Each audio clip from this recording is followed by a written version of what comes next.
नमस्कार, मैं चिराग शर्मा और इस समय हिसार के आईजी ऑफिस के बाहर तस्वीरें देख पा रहे हैं जहां पर भारी संख्या में युवा इकट्ठा होकर आते हुए नजर आ रहे हैं। ठीक सामने एक तरफ पुलिस प्रशासन और दूसरी तरफ युवा। इस समय तस्वीरें देख पा रहे हैं हिसार के आईजी ऑफिस के बिल्कुल बाहर से, जहां पर क्रांतिकारी संघ छात्र कुछ बताए जा रहे हैं जो अपनी मांगों को लेकर इस समय हिसार के आईजी साहब को ज्ञापन सौंपने के लिए, और भारी पुलिस बल इस समय सुरक्षा के लिहाज के चलते हुए समय तस्वीरें देख पा रहे हैं कि भाई अच्छी तरह दिखा दे एक बार।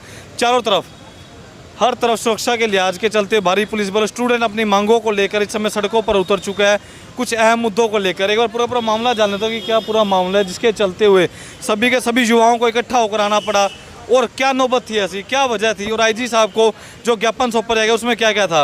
रुपेश भाई नमस्कार। नमस्कार सारे भाई, राम भाई। तो भाई, क्या पूरा मामला था जिसके चलते हुए इकट्ठा होकर आना पड़ा युवाओं को। मेरे भाई हमारे राष्ट्रीय अध्यक्ष केएसओ के सौरभ डांडा ये देंगे आपको विस्तार से जानकारी।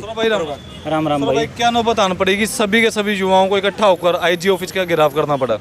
आज इसमें आपको मैं बता दूं, सिर्फ युवा ही शामिल नहीं है, इसमें हमारे जो क्रांतिकारी छात्र संगठन के कोने कोने से, हरियाणा से आए हमारे साथी शामिल हैं। उसमें आप किसानों को लगाओ या छात्रों को लगाए। आज का जो हमारा मकसद था वो जो हरियाणा की बदलती छात्र राजनीति, छात्र जो अप्रत्यक्ष चुनाव करवाए गए थे वो अप्रत्यक्ष भी बंद कर दिए गए हैं प्रत्यक्ष छात्र संघ चुनावों के लिए। और इसके अलावा कॉलेज की जो समस्याएं हैं, कहीं पे पीने का पानी का प्रबंध नहीं है, कहीं पे छात्रों पे अनर्गल दबाव बना के उनके आई कार्ड छीन लिए जाते हैं, कहीं पर उनके ऊपर दबाव बनाकर उनको रस्टिकेट किया जाता है। तो हर छात्र की हर एक समस्या के लिए आज का ये प्रदर्शन था, और सरकार को एक चेतावनी थी कि आप कॉलेज को, छात्रों के अधिकारों को एक प्राइवेट स्कूल की तरह बंधन में या गुरुकुल की तरह बांधने का प्रयास न करें। एक छात्र एक स्वच्छंद घूमता हुआ नवयुवक है जो अपनी योग्यताओं को एक आज़ादी के तौर पर ही पेश कर सकता है, और अगर उनके ऊपर बंधन लगाया जाएगा तो हमारा संगठन हर एक मामले में एक उग्र, आप कह नहीं सकते, लेकिन एक आक्रामक आंदोलन हम करने के लिए हरदम तैयार हैं। हम दोबारा से छात्र राजनीति के ऊपर एक सक्रिय रूप से हिस्सेदारी हिसार शहर में और हरियाणा में अपने आंदोलन को खड़ा करने के लिए तैयार हैं। तो भाई अब आईजी साहब से आपकी मुलाकात हुई वैसे अंदर जाकर? हाँ जी, उनके जो प्रत्यक्ष हैं वो गए हुए हैं। हमारे जो संयोजक हैं, जो राष्ट्रीय प्रवक्ता थे संदीप सिंह भारती, वो अंदर गए हुए हैं। हाँ। और आसपास के जितने भी कॉलेज है हिसार की बात करो तो उनका कैसा समर्थन है आपके साथ? हिसार के जो कॉलेज हैं, जो एफसी कॉलेज से छात्राएं आई हुई हैं, डीएन कॉलेज से, गुरु जम्बेश्वर विश्वविद्यालय से, वो जो इंपीरियल कॉलेज है, गवर्नमेंट कॉलेज है, जाट कॉलेज है, हर एक कॉलेज से छात्र और उनके छात्र संघ के प्रधान हमारे पास मौजूद हैं और वो आए हुए हैं और सभी समर्थन दे के गए। ठीक है भाई, काफ़ी लंबे समय की अगर बात करूँ, हिसार के जितने भी कॉलेज मान लीजिए, कहीं ना कहीं युवाओं को काफ़ी परेशानियों का सामना करना पड़ रहा है। चाहे बिजली को लेकर ले लीजिए, चाहे पीने का पानी नहीं है, बढ़िया व्यवस्था नहीं है, बढ़िया मैनेजमेंट नहीं है। तो जितने भी अगर आपको अध्यापक गण देख रहे हैं, प्रिंसिपल देख रहे हैं, उनको क्या मैसेज देना चाहते हो? हम अध्यापक गणों को और इनको एक बात बताना चाहते हैं। जो जाट कॉलेज का प्रशासन की एक मैं खास तौर पे आपसे बात करूंगा, इन्होंने जाट कॉलेज को अपने बाप की वसीयत मान लिया है। इनको लगता है कि हम इसके मालिक हैं, लेकिन इनको एक मैं संदेश देना चाहता हूं कि जो जाट कॉलेज है वो छात्रों के साथ कॉलेज है, कॉलेज के साथ छात्र नहीं है, अध्यापकों के साथ छात्र नहीं है, छात्रों के साथ कॉलेज है। अगर छात्र आएंगे तो ही कॉलेज में वो किसी को पढ़ाएंगे। इसलिए छात्रों के ऊपर जो दबाव और जो उनके ऊपर लगातार दबाव की एक अंदरूनी राजनीति भी चलती है जाट कॉलेज के अंदर, जो संस्था की है या जो जाट धर्मशाला की है या अन्य कॉलेजों की है, वो एक जो गुरु का जो तबका होता था, जो गुरु की परिभाषा होती थी, उसको छोड़ के, गुरु की परिभाषा को छोड़ के वो अपने ईगो को सेटिस्फाई करने के लिए छात्रों के ऊपर दबाव बनाने का काम करते हैं। और हम उन्हें आज सख्त चेतावनी देते हैं। हमने छात्रों के अधिकारों के लिए, किसानों के अधिकारों के लिए सैकड़ों दर्जनों मुकदमे भुगते हैं, और हम आगे किसी भी कीमत पे, छोटे से छोटे लेकर बड़े से बड़े मुद्दे तक किसी भी कीमत पे झुकने के लिए तैयार नहीं है। अध्यापकों को और प्रशासन को ही हर मुद्दे पर झुकना पड़ेगा। ये आज जो काफिला था, ये इसी बात का संदेश था कि या तो सुधर जाओ, वरना हम आपको रोड पे लाके खड़ा कर देंगे। सौरभ भाई का अंतिम सवाल, चाहे छात्र हो चाहे छात्राएं हो, कॉलेज की अगर बात करूं, जो आवाज़ उठाते हैं उन्हें डराया धमकाया जाता है कि उन पर केस पर केस, मुकदमे पर मुकदमे ठोक दिए जाएंगे। अगर किसी छात्र या छात्रा पर मुकदमा ठुकता है तो क्या आप उस समय आएंगे उनके हक में भी? देखिए, मैं आपको एक विस्तार से बात बताना चाहूँगा। मैं खुद और हमारे भाई हैं जो रुपेश, हमें छात्रों के अधिकारों के लिए ही कॉलेज से निष्कासित कर दिया गया था आज से 6 साल पहले। लेकिन मैंने हार नहीं मानी, मैंने इनकी कोर्ट में एप्लीकेशन लगाई, कुरुक्षेत्र यूनिवर्सिटी से दोबारा रिट लेके हमारे ऊपर अराउंड 100 मीटर का नोटिस लगाया गया था सिर्फ छात्रों के अधिकारों की आवाज़ उठाने के लिए। क्यों? क्योंकि ये जो अध्यापक हैं ये चरित्रहीन हो चुके थे इसी कॉलेज के अंदर, और इनके ऊपर आरोप साबित होने को भी थे, लेकिन जो छात्राएं हैं और जो है वो दबाव के कारण खुल के सामने नहीं आते। हमने जब विरोध किया तो हमें दबाने का प्रयास किया गया, ठीक है, और हमें कॉलेज से निष्कासित कर दिया गया। लेकिन हमारा मुकदमा भी बरी हुआ, मैंने अपनी डिग्री भी कंप्लीट की, उसके बाद मास्टर डिग्री भी कंप्लीट की। मैं अब नेट की और पीएचडी की तरफ एडमिशन की तरफ बढ़े हुआ हूँ। हम पढ़े लिखे नौजवान हैं, कोई उग्रवादी नहीं है, इसलिए इनको सख्त संदेश देना चाहते हैं। अगर किसी को मुकदमे से डराने का प्रयास करते हैं तो पहला मुकदमा हमारे ऊपर दर्ज होगा, उसके बाद किसी छात्र का भविष्य खराब होने देंगे। जितने भी शहरवासी प्रदेशवासी वीडियो को देख रहे हैं कृपया कर ज़्यादा से ज़्यादा शेयर करें, कमेंट करें। इस समय तस्वीरें देख पा रहे हैं हिसार के आईजी ऑफिस के बिल्कुल बाहर से लाइव तस्वीरें, जहां पर भारी संख्या में छात्र इकट्ठा होकर अपनी मांगों को लेकर इस समय आईजी साहब को ज्ञापन सौंपते हुए अंदर कुछ मेंबर गए इनके। अगर बात करूं, पर आपका क्या मानना है छात्र राजनीति को लेकर, और जितने भी छात्र आज इकट्ठा हुए हैं हिसार के आईजी ऑफिस के बिल्कुल बाहर, जो काफ़ी लंबे समय से कॉलेजों के अंदर हिसार का चाहे वो कोई भी कॉलेज हो, बिजली की समस्या को लेकर पानी।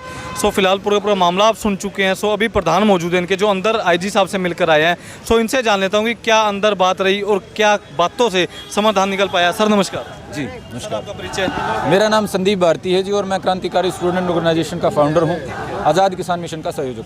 सर आप आईजी साहब से मिलके आए हैं अंदर? नहीं, आईजी साहब से नहीं मिलके आए, यहाँ के जो सिविल अधिकारी हैं उनके माध्यम से हमने ज्ञापन दिया है माननीय मोदी जी के नाम, जिसके माध्यम से हमने किसानों की समस्याओं को मोदी जी तक पहुँचाने का काम करा है। तो सर एक बात है, काफ़ी लंबे समय की अगर बात करूँ, युवाओं को काफ़ी तरह से परेशान किया जा रहा है कॉलेजों के अंदर, तो उस मामले का भी आपको पता चला, तो आप किस प्रकार से एक्शन लेंगे? देखिए, उसके लिए हमारे संगठन के अध्यक्ष हैं सौरभ ढांडा जी।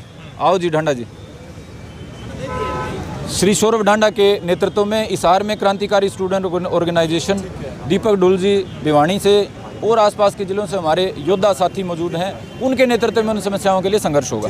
पर आपने जो किसानों के हित में अगर बात हो ज्ञापन सौंपा है, अगर आपको लगता है अगर मांगे नहीं मानी जाती तो क्या रवैया रहेगा, क्या राजनीति रहेगी आने वाले समय में? देखिए, निश्चित तौर पर हम समाधान के ऐसे तरीके अख्तियार करेंगे जिससे कोई लंबा चौड़ा विवाद होने की बजाय सरकार हमारी बात को मानने पे मजबूर हो जाए। सर एक बताइए, सरकार दावा करती है जितने भी किसान हैं सभी को बढ़िया योजनाओं का लाभ मिलता है, तो आप मानते हो लाभ है या नहीं? देखिए, लाभ अगर होता तो किसान सड़कों पे नहीं होता, लाभ अगर होता तो किसान के अंगूठे बैंक में नहीं लगे होते, लाभ अगर होता तो आड़ती की भाई किसान के अंगूठों से लाल नहीं होती, लाभ अगर होता तो रोज़ के 45 किसान फांसी नहीं खाते। तो ये तो सरकार दावे करती रहती हैं, अलग अलग सरकारें, ज़मीन पर कुछ हालत और होती है। अब जितने भी लोग आपको देख रहे हैं, प्रदेशवासी प्रशासन देख रहे हैं, क्या मैसेज देना चाहते हो? मैसेज बिल्कुल साफ है जी। किसान को लंबे समय से कभी आंदोलन के नाम पे, कभी कानून बनाने और कभी हटाने के नाम पे बरगलाया जाता रहा है। बूढ़ा समाज है हमारा, इसको कोई भी बका लेता है, कभी सरकार, कभी पक्षी पार्टी, कभी कोई तथाकथित किसान नेता। एक मैसेज हम देना चाहते हैं किसान को कि यदि किसान खुद नहीं जागेगा तो फिर उसको जगाने खुद भगवान राम या भगत सिंह या अपने चोई छोटू राम नहीं आने हैं, और जाग के वो बात करनी पड़ेगी जो उसको तकलीफ़ को मिटाने वाली हो, और उसकी तकलीफ़ मिटेगी वाजिब मुद्दों से। सबसे पहला मुद्दा जो सालों से हमारे सर पे कर्जा है, उसको ख़त्म करने के लिए, किसान को कर्जा मुक्त करने के लिए सरकार पॉलिसी बनाए, सरकार तरीका अख्तियार करे। दूसरा है स्वामीनाथन कमेटी की रिपोर्ट का, लागत से 1.5 गुना भाव की मांग लंबे समय से रखी जाती रही है, आज तक सरकार ने लागू नहीं करी है। ये मुद्दा लड़ने का है, अगर इसका समाधान होता है तो वास्तव में किसान को फ़ायदा होगा। तीसरा SYL के समाधान का है। SYL का पानी पूरे हरियाणा की ज़रूरत है। SYL का समाधान होने से किसान को फ़ायदा होगा, और बेरोज़गारी के ऊपर यदि किसान के बेटे लड़ेंगे तो घर में कोई ना कोई सुधार होगा। तो इन बातों के लिए अब किसान को लड़ना चाहिए, और प्रदेश और देश में जो पार्टियां चाहती हैं कि हम राज करें, उनको भी बातों को घुमाने फिराने की बजाय कभी कर्जे माफ़ी का वादा करते हैं, कभी कोई जो ठोस मुद्दों की बात है उनके ऊपर विस्तार से बताना होगा कि इस तरीके से ये लागू होंगे, इस तरीके से किसान को, जो नौजवान को लाभ मिलेगा। धन्यवाद। किसान मजदूर एकता जिंदाबाद। कुछ कहना चाहेंगे? मैं सबसे पहली बात तो हमारे संदीप भाई को बधाई देना चाहता हूं, जो 2-3 दिन के अंदर इन्होंने किसानों और छात्रों की एकता के लिए इतना बढ़िया कार्यक्रम रखे, इन्होंने सफल करे, इसके लिए मैं बहुत बहुत बधाई देना चाहता हूं। और इन हकों की लड़ाई के लिए इनेलो छात्र संगठन इनके साथ है, और ना सिर्फ साथ सड़कों पर लड़ाई लड़ेंगे और जीत दिला के ही रहेंगे। चाणक्य ने अपनी चाणक्य नीति में लिखी थी कि जब किसी देश के मूर्ख राजा की हास्यवद नीतियों के कारण उसके राष्ट्र की जनता को अन्न, औषधि और अंतिम संस्कार इत्यादि के लिए भी पैसे होने के उपरांत भी तराई करनी पड़े, और वो राजा इसे खुद को ही पीठ थपथपाए, तो इसका एक ही मतलब निकलता है कि उस राष्ट्र का पतन निश्चित है। तो आज पतन की ओर ये देश चल पड़ा है। तो इसके लिए छात्रों को एकत्रित होना पड़ेगा, और जिस दिन छात्र और किसान एकत्रित हो गई, स्वर्ण अक्षरों में इतिहास लिखने में कोई भी शक्ति नहीं रोक सकती। बस ये बात मैं कहना चाहूँगा। वीडियो को ज़्यादा से ज़्यादा शेयर करें ताकि इनकी बात अगर बात करूँ, भाई साहब भी आ चुके हैं एक और। प्रधान जी कैसे हो? बिल्कुल बढ़िया जी। प्रधान जी पूरा मामला आपको पता चल चुका होगा, तो क्या कुछ कहना चाहेंगे आप? बस सभी भाई एक साथ मिलकर बेरोजगारी को ख़त्म करेंगे और सभी भाई एक साथ मिलकर आएंगे इस बारे में। पानी की सुविधा या बच्चे भी जितने भी छात्र छात्राएं, उन्हें काफ़ी लंबे समय से समस्याएं भुगतनी पड़ रही थी, तो जिसके बाद इकट्ठा होकर जो इनकी यूनियन है एक प्रदर्शन निकाला और हिसार के आईजी साहब को ज्ञापन सौंपने के लिए। इस समय तस्वीरें देख पा रहे हैं, भारी संख्या में रोष और जोश के साथ सभी के सभी युवा इस समय तस्वीरें देख पा रहे हैं हिसार आईजी ऑफिस के बाहर, जहां पर सुरक्षा के लिहाज के चलते हुए भारी पुलिस बल भी एक तरफ और दूसरी तरफ देश के कंधों पर जिनका दरोमदार है युवा पीढ़ी। सो कमेंट में अपनी राय रखना ना भूले, वीडियो को ज़्यादा से ज़्यादा शेयर करें। और क्या आगामी समय की अगर बात करूं, क्या कॉलेजों से जितनी भी समस्याएं हैं क्या वो दूर हो पाएगी, क्या जो इनका प्रदर्शन है क्या वो रंग ला पाएगा, कमेंट में अपनी राय रखना ना भूलें।